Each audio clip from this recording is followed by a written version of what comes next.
Hello, I'm John Kreitler, Kreitler Financial. Welcome to the fourth week of our investment course, How to Become a Better Investor in Understanding Finance. Material brought to you by the World of Business Reading Group as well as LPL Financial. We'll be concentrating in the two parts this week on the 1999 speech of Warren Buffett to the Allen and Company conference out in Sun Valley, a conference that goes on to this day. 1999, people thought we're in a new era, a new paradigm. This time was different. They talked about the Dow 30,000. Books were written on this. Warren Buffett, as he's wont to do, broke things down to its basics. He looked back in history and explained where he thought things were going. He talked about the period of 1964 to 1981, where the GDP of the country quintupled, but the Dow Jones Industrial Average went nowhere.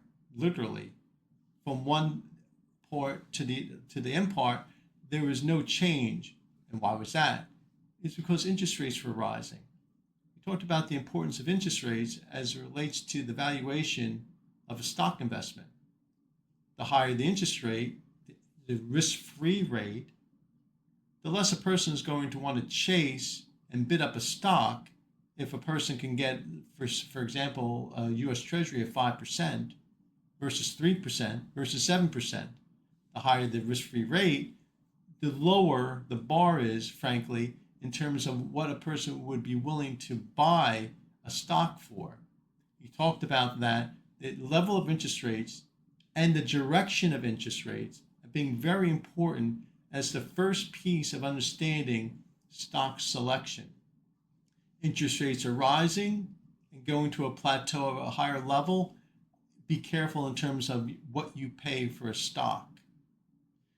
He talked about the idea that in 1981, with Paul Volcker being the head of the Fed, he broke the back of inflation. Interest rates started coming down.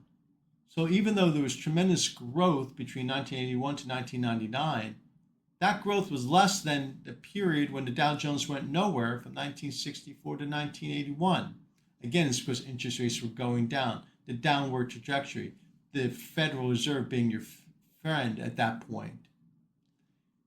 In the next part of this, we'll talk about the other two main parts of valuation for stocks: investors' expectation and also corporate profits as it relates to the entire GDP of the country. I'm John Kreidler. Thank you for watching the first half of the fourth week of our investment course. Have a great week.